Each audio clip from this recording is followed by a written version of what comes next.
বিসমিল্লাহির রহমানির রহিম।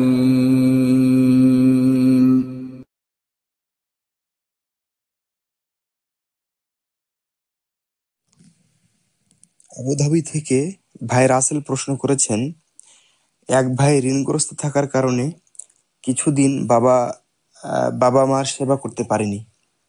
এতে মা বাপ ভুল বুঝে অন্যান্য সন্তানকে সম্পত্তি লিখে দিয়েছেন। কিয়ামতে তাদের শাস্তি কি হতে পারে? সর্বদা পিতামাতার সাথে সদাচরণ করা সন্তানের উপর অপরিহার্য। মাতা পিতার অবাধ্য হওয়া কাবিরা গুনাহ। ইসলামের দৃষ্টিতে একজন ব্যক্তির উপর যাদের ভরণ পোষণ ও খরচ খরচা বহন করা ওয়াজিব, তাদের মধ্যে মাতা পিতা অন্যতম। সেজন্য এক্ষেত্রে খোড়া কোনো অজুহাত খাড়া করা উচিত নয়। পক্ষান্তরে মাতা পিতারও উচিত সন্তানদের মধ্যে ন্যায় ইনসাফ প্রতিষ্ঠা করা। পবিত্র কোরআন হাদিসে সম্পত্তি বন্টনের নীতিমালা সুস্পষ্ট এবং অকাট্যভাবে প্রমাণিত হয়েছে, যা সামান্যতম হেরফের করার অধিকার কারো নেই। প্রশ্ন অনুযায়ী প্রশ্নকারী ভাইয়ের মা বাবা সম্পত্তি বন্টনের ক্ষেত্রে শরঈ নীতির খেলাফ করেছেন এবং তাদের ওই সন্তানের প্রতি করেছেন জুলুম। সহিহ বুখারী ও মুসলিমে এসেছে, নু'মান ইবনে বাশির বলেন রাদিয়াল্লাহু আনহুমা, আমার পিতা বাশির আমাকে কিছু সাদাকা করেন।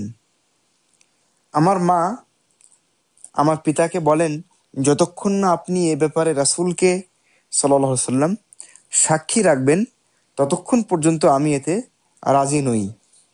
আমার পিতা রাসূল সাল্লাল্লাহু আলাইহি ওয়াসাল্লামের কাছে সাক্ষ্যের জন্য আসলে রাসূল সাল্লাল্লাহু আলাইহি ওয়াসাল্লাম তাকে বলেন, আফআলতা হাযা বিওয়ালাদিকা কুল্লিহিম, তুমি কি তোমার সব সন্তানকে এমনটি দিয়েছো?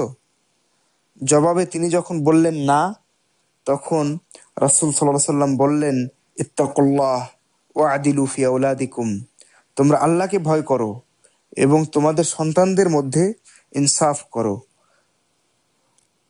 সহিহ মুসলিমের অন্য বর্ণনায় এসেছে, রাসূল সাল্লাল্লাহু আলাইহি ওয়াসাল্লাম তাকে বলেন, ফালা তুশহিদনি ইযান ফাইন্নী লা আশহাদু আলা জাওর, অর্থাৎ তাহলে আমাকে তুমি সাক্ষী বানায়ও না, কেননা আমি জুলুমের পক্ষে সাক্ষী দেই না।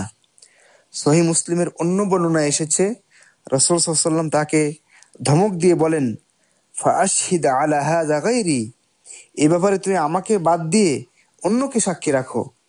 এখানে অন্যকে সাক্ষী রাখার কথা বলে ওই সাদকার বৈধতা দেওয়া হয়নি, বরং ধমক দেওয়া হয়েছে।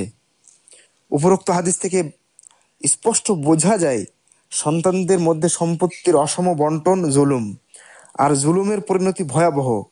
সহিহ বুখারীতে এসেছে, রাসূল সাল্লাল্লাহু আলাইহি ওয়াসাল্লাম বলেন, আব্দুল মুযলুমাতুন ইয়াউমাল কিয়ামা, অর্থাৎ কিয়ামতের দিন জুলুম অন্ধকারের কারণ হবে। আর এটা যেহেতু বান্দা সংশ্লিষ্ট পাপ, সেহেতু বান্দা ক্ষমা না করা পর্যন্ত আল্লাহ তা ক্ষমা করবেন না। তাছাড়া এই অসম বন্টন সংসারে আগুন জ্বালিয়ে দেয়, ভাইয়ে ভাইয়ে হানাহানি মারামারির দুয়ার খুলে দেয়, সম্পত্তি বঞ্চিত সন্তানটিকে নানা পাপাচারে লিপ্ত করে, মাতা পিতার অবাধ্যতার পথ প্রশস্ত করে।